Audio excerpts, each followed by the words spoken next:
माता की जय का नारा किसने दिया?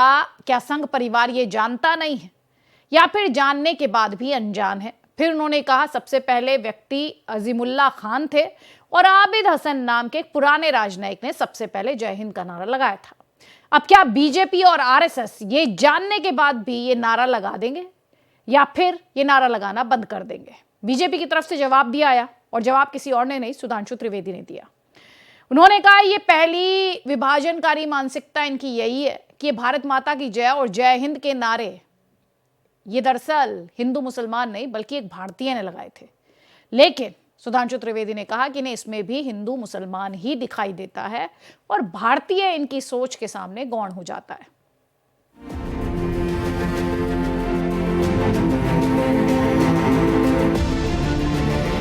केरल के मुख्यमंत्री पिनाराई विजयन का भारत माता की जय और जय हिंद के नारे को लेकर विवादित दावे का सियासी संग्राम शुरू हो गया है। केरल के मलप्पुरम में सीएए के खिलाफ रैली में सीएम पिनाराई विजयन ने आरएसएस पर हमला बोलते हुए ये दावा किया कि भारत माता की जय और जय हिंद के नारे सबसे पहले 2 मुसलमानों ने लगाए थे। सीएम पिनाराई विजयन ने कहा कि മുസ്ലിം നാമധാരികൾക്ക് പൗരത്വം പോലും നിഷേധിക്കണമെന്ന് വാശി പിടിക്കുന്ന ആർഎസ്എസ്സുകാർ നമ്മുടെ രാജ്യത്തിൻ്റെ സാംസ്കാരിക ചരിത്രത്തെ തന്നെ നിഷേധിക്കാനാണ് തയ്യാറാകുന്നത്. താജ്മഹലും അതുപോലെ തന്നെ ഫത്തേപൂർ സിക്രിയും ജുമാ മസ്ജിദുമൊക്കെ നമ്മുടെ രാജ്യത്ത് പടുത്തുയർത്തിയത് മുഗൾ രാജാക്കന്മാരാണ്. वहीं सीएम पिनाराई विजयन के इस विवादित बयान पर बीजेपी ने जोरदार पलटवार किया है। बीजेपी नेता सुधांशु त्रिवेदी ने कहा कि पिनाराई विजयन ने सीएए पर बोलते बोलते एक बहुत ही विचित्र बयान दिया। पहली विभाजनकारी मानसिकता यही है कि ये भारत माता की जय और जय हिंद के नारे एक भारतीय ने लगाए। इन्हें ये नहीं दिखाई पड़ता उसमें हिंदू और मुसलमान दिखाई देता है। ये नारे किसी हिंदू या मुसलमान ने नहीं बल्कि एक भारतीय ने लगाए थे। सीए के ऊपर बोलते बोलते एक बहुत विचित्र बयान दिया। यह बयान जितना विचित्र है उतना ही स्पष्ट इसकी मानसिकता है। उन्होंने कहा कि भारत माता की जय और जय हिंद के नारे पहले 2 मुसलमानों ने लगाए थे, इसलिए क्या इस नारे को त्याग देंगे?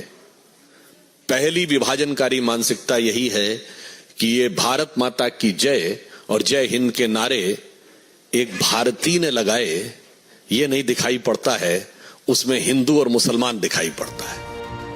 केरल के सीएम पिनाराई विजयन के दावे पर सवाल उठ रहे हैं क्योंकि मुसलमान मानते हैं कि भारत माता की जय और वंदे मातरम वाले नारे उन पर थोपे जा रहे हैं। असुद्दीन ओवैसी जैसे नेता इन नारों की मुखालफत करते रहे हैं, लेकिन केरल के सीएम पिनाराई विजयन ने तुष्टीकरण की सियासत करते हुए भारत माता की जय और वंदे मातरम वाले नारे को लेकर हिंदू मुसलमान वाला दांव चला है ताकि लोकसभा चुनाव में वोटों की फसल काटी जा सके। लेकिन सीएम पिनाराई विजयन को इस सियासी दांव से कितना फायदा मिलेगा ये तो 4 जून को पता चल पाएगा। Bureau report, Bharat express.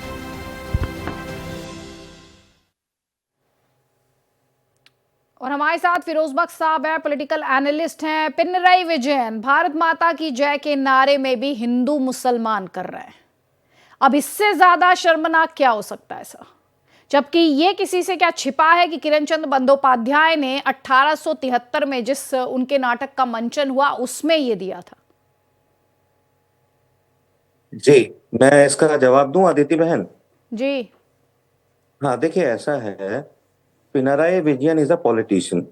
वो एक सियासतदान है और वो हर चीज को सियासत की नजर से उसके फायदे और उसके नुकसानात के पॉइंट ऑफ व्यू से देखते हैं। उन्होंने जो बात कही है उस बिल्कुल आपने सही फरमाया कि जब 2024 के नतीजे आएंगे सब पता चल जाएगा। उन्होंने अपना वोट बैंक बनाने की वजह से कही है।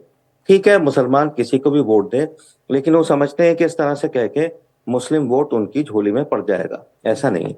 अब हर चीज को हिंदू मुस्लिम बनाना ये ठीक नहीं है, चाहे वो कोई भी करे, ठीक है, चाहे वो पिनाराई विजयन करे या कोई और पार्टी करे, सपा करे, बसपा करे, कांग्रेस करे, भाजपा करे, कोई भी करे। हिंदू और मुसलमान सदियों से इस सरजमीन हिंद, जिसको मौलाना अबुल कलाम आजाद ने कहा था कि ये दारुल अमन है, ठीक है, दारुल हरब नहीं है। दारुल हरब वो लैंड होता है अदिति बहन कि जहां पर रहने वाले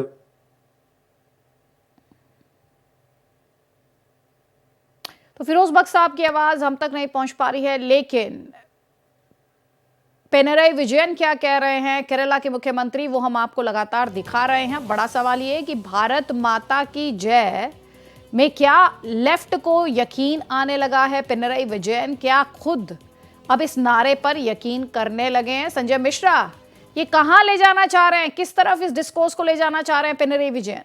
ये क्यों कहना पड़ रहा है भारत माता की जय का नारा फलां ने सबसे पहले लगाया? क्या जरूरत महसूस हो गई एकदम से? अदिति जी नमस्कार। नमस्कार।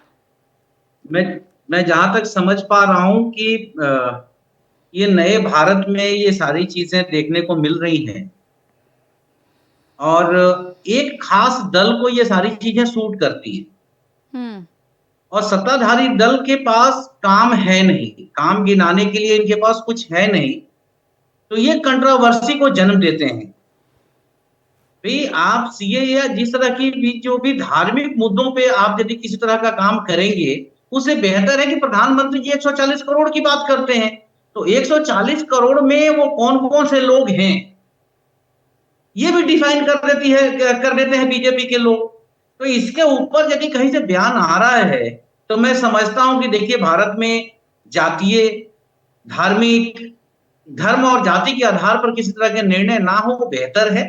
हम सनातन धर्म के पुजारी लोग हैं और सनातन में इंसानियत को सबसे बड़ी जगह दी गई है। बीजेपी जो करे सो करे, पिनराई विजयन के स्टेटमेंट के लिए भी बीजेपी जिम्मेदार है? मतलब क्या लॉजिक आप दे रहे हैं सर? बीजेपी के जवाब में ही इस तरह की बातें आ रही है ना? नहीं, क्या बीजेपी के जवाब में किस तरह की बातें आ रही हैं? पिनराई विजयन ये क्यों बता रहे हैं कि भाई फला नारा जो है वो मुसलमान ने दिया, जबकि सच ये किरण चंद्र बंदोपाध्याय ने दिया? ये जरूरत क्यों महसूस हुई उन्हें? ये तो हिंदू मुसलमान के सिवाय कुछ है ही नहीं। बीजेपी तो ये आप पिनराई विजयन की बात कर रहे हैं? पिनराई विजयन की बात कर रहे हैं आप? थोड़ी सी आवाज जरा सा आवाज बढ़वाइएगा उधर से। आवाज तो मैं बढ़वा दूंगी, लेकिन आप जिस तरह की बातें कर रहे हैं कि बीजेपी अपनी राजनीति के लिए तो जिम्मेदार है ही, पिनराई विजयन क्या बोल रहे हैं उसके लिए भी बीजेपी ही जिम्मेदार है।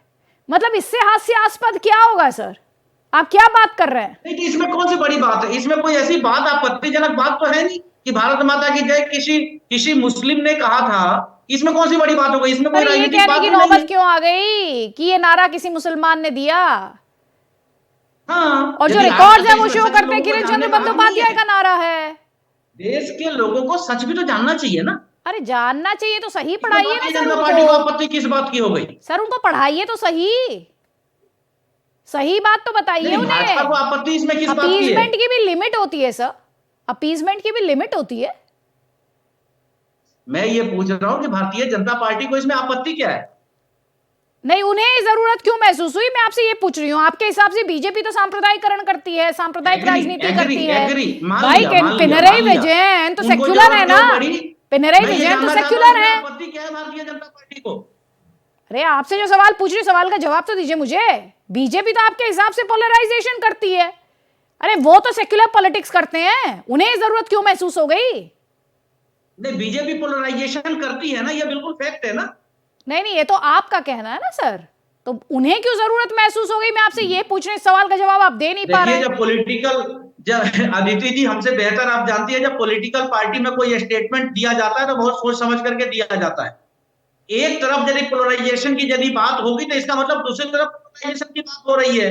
अब एक बात हमको भारत की राजनीति में समझ में नहीं आया, भारत माता की जय की बात, पार्टियां और क्षेत्रीय अरे सर भारत माता की जय का नारा मैं बीजेपी से पूछ के थोड़ी लगाती हूँ।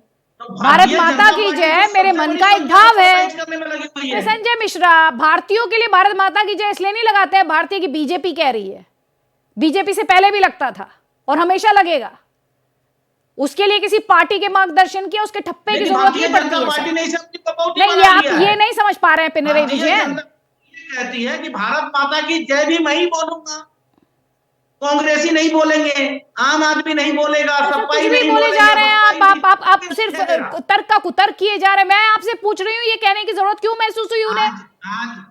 अदिति जी एक छोटा सा आग्रह है मेरा। नहीं, आप ये बताइए भारत माता की जय का नारा किसने दिया? एक ओ माई गॉड मैंने पिक्चर देखा था।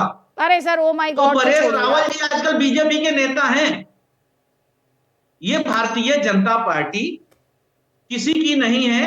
मैं देश की जनता को यही स्टेटमेंट आगाह करना पिनरई चाहता विजयन हूं, का और गलती इनकी बीजेपी की मैं नहीं समझ पा रही। चलिए रमन इनके मलिक, चक्कर में पिनरई विजयन कह रहे हैं भारत माता की जय का नारा तो एक मुसलमान ने दिया, अब ये सब फैक्ट जब सामने आ गया तो क्या बीजेपी और आरएसएस लगाएंगे ये नारा?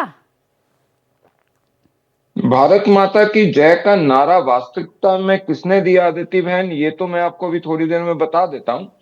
लेकिन उससे बड़ा किरण सवाल चंद्र है, इस देश के बंदोपाध्याय मुल्ला ने दिया। मौलवी और सूडो मुल्ला जो हैं, और खासकर सपा कांग्रेस वाले जो पैदा हिंदू धर्म में होते हैं लेकिन अपने आप को मुसलमान साबित करने की कोशिश में लगे रहते हैं। मेरा उनसे सवाल है, अगर इतना ही था और दारा शिकोह अच्छा था तो औरंगजेब को बुरा तो कह दीजिए साहब। औरंगजेब को बोल, क्यों औरंगजेब रोड लगा के रखा हुआ था छाती से?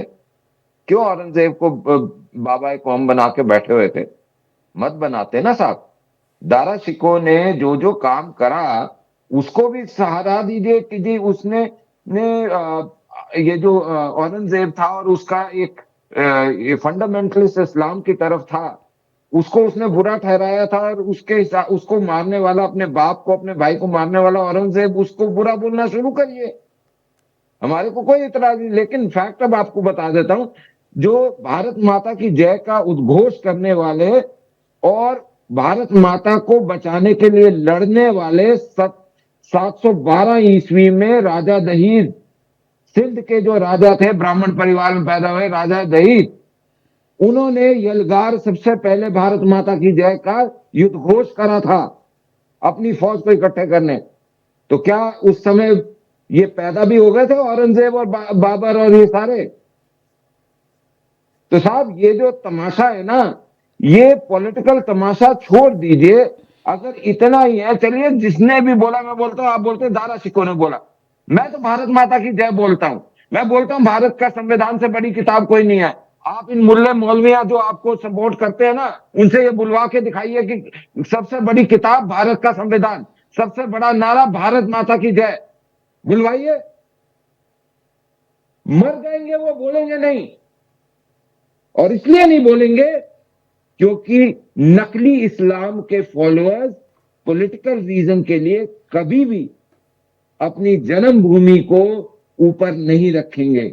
और अगर यही आप देखें तो जो असली जहां से इस्लाम आया, वहां पे लोग मंदिर को भी एक्सेप्ट करते हैं, मस्जिद को भी एक्सेप्ट करते हैं। मैं तो ये पूछना चाहता हूं इनसे जो ठेकेदार बने ठीक हुए है कन्वर्टेड मुसलमानों के, कि सर, साहब देखिए कौन क्या इनसे बोलेगा, आप बैठ किसी से के एक जबरदस्ती तो बारी बात करवाएंगे तो नहीं। करिए कि असलियत क्या है। रमन मलिक जी, कौन क्या बोलेगा, किसी से जबरदस्ती तो आप करवाएंगे नहीं, और आपकी पार्टी पर यही अरे आरोप हमने लगता है कि क्यों वो जबरदस्ती जबरदस्ती करानी? करवाते हैं। देखिए ठीक है, अदिति बहन, एक बड़ी अच्छी बात होती है, जिस समय ऊपर वाले का चाबुक चलता है वो आपकी जीवा से ऐसी ऐसी चीजें निकलवा के छोड़ता है जो आज तक आप जिसको बोलने के लिए परेशान हो रहे थे। ये मोपला की जमीन है केरल, आपको याद होना चाहिए, मोपला का नरसंहार भूल गए हैं पुनियन विजय? ठीक है। ये तुर्की में बैठे फिरोज बाग खलीफा साहब भी कुछ की कहना चाह रहे हैं, खिलाफत के उनका भी लिए मैं कमेंट यहाँ लूंगी पे और संजय उन्होंने मिश्रा से भी नरसंहार जवाब करा लूंगी था। एक छोटे से ब्रेक के बाद। लोकसभा इलेक्शन से पहले तुष्टीकरण की सियासत इसे क्यों ना माना जाए? भारत माता की जय और जय हिंद के नारों पर हिंदू मुसलमान क्यों हो रहा है? इसी सवाल को आगे बढ़ाएंगे बस एक छोटे से ब्रेक के बाद।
तो पिनरई विजयन याद दिला रहे हैं कि भारत माता की जय और जय हिंद का नारा किसने दिया, लेकिन दरअसल ये सिर्फ एक स्टेटमेंट भर नहीं है। ये लोकसभा इलेक्शन से पहले क्या पोलराइजेशन की कोशिश है, क्या अपीजमेंट की कोशिश है, ये स्टेटमेंट उन्हें देने की ज़रूरत क्यों पड़ी, ये पूरा मामला ही उन्होंने क्यों उठाया, ये वो सवाल हैं जिन पर अभी हम इस वक्त हमारे साथ जो खास मेहमान हैं उनसे बात कर रहे हैं। लेकिन फिरोज बख्त साहब, ये नारों का हिंदू मुसलमान होना, नारों में सांप्रदायिकता खोजना, इससे क्या वोट मिलता है, क्या इससे मुसलमान खुश हो जाता है? मैं आपसे आज ये जानना चाह रही हूँ। देखिए अदिति साहिबा, बहुत से जो सियासतदान है वो ऐसे ही सोचते हैं। अब मिसाल के तौर पे मैं नारे की बात करता हूँ। हिंदू मुस्लिम सिख ईसाई आपस में भाई भाई, गांधी जी ने नारा दिया। ठीक है, कोई कहता है कि गांधी जी को कहने नहीं चाहिए था इसका मतलब, उन्होंने फर्क उस ये कहने का मतलब है कि आपने फर्क कर दिया हिंदू मुस्लिम सिख ईसाई, लेकिन नारा है, इसको कुछ लोग पॉलिटिकली इस्तेमाल करते हैं। ऐसे ही शायर मशरिक डॉक्टर सर मोहम्मद इकबाल ने एक नारा दिया था, सारे जहां से अच्छा हिंदुस्तान हमारा बहुत अच्छा है। वो अलग बात है कह के वो पाकिस्तान के साथ चले गए, पाकिस्तान तहरीक से जुड़ गए। ठीक है, जितने भी नारे हैं, और एक बड़ा अच्छा नारा मुझे याद आता है, नारा के छोटा सा शेर था, ये शेर था मौलाना मुफ्ती किफायतुल्लाह दहलवी का। उन्होंने ये कहा था, इस शेर को मैं अक्सर आपके प्रोग्राम पे भी कहा था मैंने जब जी में थी आप, कि कोई मुश्किल नहीं है हिंदू या मुसलमान होना, हाँ बड़ी बात है इस दौर में इंसान होना। पिनरई विजयन ने एक बहुत अच्छे नारे को, बहुत अच्छे स्लोगन को मुस्लिम क्लाइंटील को अपनी तरफ लाने के लिए, वोट देने के लिए इस्तेमाल किया, जबकि वो बंदोपाध्याय जी का नारा था। ठीक है, लेकिन मैं एक चीज और कहना चाहूंगा, मैंने अपने बहुत काबिल दोस्त से एक बात सुनी, उन्होंने एक लफ्ज इस्तेमाल किए, मुल्ले मौलवी पंडे। देखिए ऐसा है, हम और आप चाहे मुल्ले मौलवी पंडों को ना माने, बड़ा तबका इनको मानता है, इज्जत के साथ, एहतराम के साथ, मान सम्मान के साथ इनका नाम लेना चाहिए। जैसे मौलवी साहब कहिए, पंडित जी कहिए, क्योंकि एक लोग मानते हैं, ठीक है, इनके भी एक कॉन्स्टिट्यूएंसी है। अब मैं छोटी सी बात कह के इजाजत लूंगा आपसे कि देखिए हिंदुस्तान की जो जद्दोजहद आजादी थी ना, उसमें सब हिंदू मुस्लिम सिख ईसाई सबका खून जो है इस हिंदुस्तान की मिट्टी में मिला हुआ है। अब जैसे मौलवी साहब की बात आई, मैं बताऊंगा आपको, 1916 में 9 जुलाई को काबुल के अंदर इन मौलवियों ने ही हिंदुस्तान की एक हुकूमत बना ली थी, क्योंकि अंग्रेज तो उनको टिकने नहीं दे रहे थे, और कन्याकुमारी से कश्मीर तक 5 लाख जो मौलवी थे उनको पेड़ों से लटका दिया गया था, उनकी कुर्बानी दी गई थी। और 2-3 नाम लेना चाहूंगा, जैसे अभी मैंने लिया था, मौलवी मुफ्ती किफायतुल्लाह दहलवी, मौलाना उबैदुल्लाह सिंधी, रेशमी रुमाल तहरीक चलाई थी हिंदुस्तान को आजाद करने की, मौलाना मोहम्मद इब्राहिम, मीर सियालकोटी, मौलाना अब्दुल बारी फिरंगी महली, और इसके अलावा मौलाना सईद अहमद मदनी, मौलाना हुसैन अहमद मदनी, मौलाना आजाद सुबहानी, अलग मौलाना आजाद थे वो, मौलाना मोहसिन सज्जाद। ये बहुत बड़ा, इसको देख, हिंदुस्तान की आजादी में चाहे किसी सिख ने हिस्सा लिया है, बहुत से ईसाइयों ने हिस्सा लिया है, हिंदू ने हिस्सा लिया है, हम सब हिंदुस्तानी हैं। बाद में हम हिंदू मुस्लिम सिख ईसाई। आपने एक बड़ा अच्छा सवाल किया था हमारे भाई रहमत मलिक ने, क्या मुसलमान ये कहेगा कि मेरे लिए सबसे अहम किताब कॉन्स्टिट्यूशन ऑफ इंडिया है? जी हाँ, मैं हिंदुस्तानी मुसलमान हूँ, मेरे लिए सबसे अहम जो किताब है वो है कॉन्स्टिट्यूशन ऑफ इंडिया। रही बात कुरान की, हदीस की, इनको, ये मेरा जाती मामला है, इनको मैं घर पे पढ़ता हूँ, तो हमें अड़ना नहीं चाहिए। मेरे भाई रमन मलिक भी उतने ही हैं जितनी आप मेरी बहन है, तो इन चीजों में हिंदू मुस्लिम ना देख करके हिंदुस्तानियत देखना चाहिए। इलेक्शन, सारे साल इलेक्शन होते रहते हैं, तो हिंदुस्तान को मजबूत बनाना है, हिंदुस्तान को विश्व गुरु जगत गुरु बना के आगे ले जाना है। वो जब ही होगा जब हम सब एक ही प्लेटफॉर्म पे खड़े होंगे अदिति बहन। ठीक है, लेकिन ये डिफरेंसेस संजय मिश्रा कम से कम इस बार तो पिनरई विजयन ने क्रिएट किया है।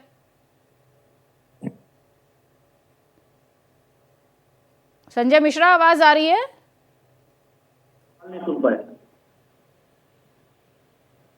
आवाज पहुंच रही हो तो सवाल का जवाब दें आप।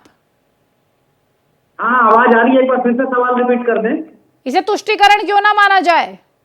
इसे मुस्लिम वोटों की फसल लहराने की कोशिश क्यों ना माना जाए? बिल्कुल, तुष्टीकरण बहुत खराब चीज है लोकतंत्र में।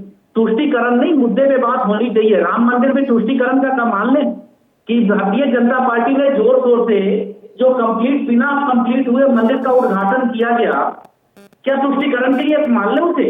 तो दोनों सब सवाल होते हैं अदिति जी, और सवाल सबसे बड़ा तुष्टीकरण यदि देश में हो रहा है आज के दिन में, तो भारतीय जनता पार्टी की तरफ से किया जा रहा है। लेकिन मैं ये सिर्फ सवाल उठाना चाहता हूं, क्योंकि भारत माता की जय पे आज की डिबेट है, तो मेरे हिसाब से भारत माता क्या है, ये भारतीय जनता पार्टी में और जो विरोधी हैं उन दोनों के भारत माता में फर्क है। भारतीय जनता पार्टी का भारत माता का जय बोलवाते हैं और सत्ता हासिल करते हैं, लेकिन विपक्ष का यानी कांग्रेस हो, आम आदमी पार्टी हो, सबका जो भी दल हैं उनका भारत माता का जय का किसान है, महिला है, नौजवान है, शिक्षा है, स्वास्थ्य है, बेरोजगारी है, रोजगार है, ये सारी चीजों के मुद्दों को लेकर के भारत माता की जय की मांग करते हैं। लेकिन भारतीय जनता पार्टी भारत माता की जय बोलवाती है, सत्ता हासिल करती है और जनता को एक सेकंड संजय मिश्रा, संजय मिश्रा एक सेकेंड, भारत माता की जय हर इशू से ऊपर है। भारत माता है तो वो सारे इश्यूज उसके अंदर है, वो इश्यूज भारत माता से ऊपर नहीं है सर। मुझे याद है राहुल गांधी ने क्या कहा था भारत माता को लेकर मणिपुर में, मणिपुर के कॉन्टेक्स्ट में। प्लीज सर, ये आपको समझना पड़ेगा, आप इसे राजनीतिक रंग, भारत माता को राजनीतिक रंग मत दीजिएगा, भारत माता को राजनीतिक रंग मत दीजिए प्लीज। और टेक्नोलॉजी भी कितने गलत टाइम पर कंस्पायर करती है कि एकदम से उनसे हमारा संपर्क ही टूट गया। रमन मलिक जी ये कह रहे हैं कि भारत माता का कॉन्सेप्ट हमारे दूसरे दलों के लिए इश्यूज बेस्ड है और आप जबरदस्ती ये नारे लगवाते हैं।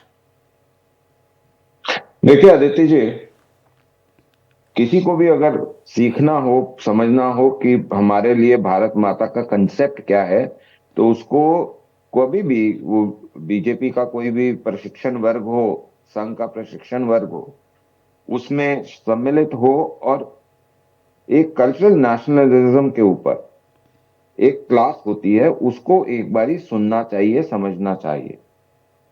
अटक से कटक, कश्मीर से कन्याकुमारी, पोर्ट ब्लेयर तक, ये जो सारा जगह है और उससे भी ज्यादा अगर हम हिस्ट्री में जाते हैं 47 से पहले, तो जो अजरबैजान तक सूर्य के मंदिर बने हुए थे, वहां से लेके लाओस तक जो भारत के सनातन मंदिर बने हुए थे उसमें, या कन्याकुमारी और तिब्बत से लेके नीचे मालदीव तक जो मंदिर बने, उन सब में गंगा के पानी का महत्व क्या है, ये एक बराबर रहना कल्चरल नेशनलिज्म का सबूत है। सब भारत के थे, मेरा सवाल आपसे ये नहीं है सर, थे, भारत माता का कॉन्सेप्ट नहीं समझना मुझे। सुनिए सर, प्लीज सुनिए, मेरे को ये शो क्लोज करना है, मेरे पास 20 सेकेंड्स है। आप जबरदस्ती नारा लगवाते हैं, ये आरोप है आप पर। जबरदस्ती तो इनसे हिंदुस्तान को इस्लामिक मुल्क नहीं बनाया गया, जबरदस्ती के पीछे क्या करवाएंगे। चलिए ठीक है, मेरे पास वक्त का अभाव है, बहुत बहुत शुक्रिया। आरोप हमेशा से लगते रहे बीजेपी पर कि वो जबरदस्ती नारे लगवाती है, वो इस देश में सब कुछ कंट्रोल करना चाहती है, खान पान, रहन सहन, वेशभूषा, आस्था जो है उस तक को कंट्रोल करना चाहती है। तो दूसरी तरफ बीजेपी अपने विरोधियों पर तुष्टीकरण के आरोप लगाती है। और पिनरई विजयन का जो स्टेटमेंट है, इसकी टाइमिंग, इसके मायने, और खासतौर पर यह देखते हुए कि लोकसभा इलेक्शन से एन पहले यह स्टेटमेंट आया है, तो जाहिर तौर पर इसमें तुष्टीकरण की सियासत को लेकर एक बड़ा सवाल खड़ा होता है। हम यहां पर एक छोटे से ब्रेक के लिए रुक रहे हैं, खबरें जारी हैं। आप सभी मेहमानों का बहुत बहुत शुक्रिया।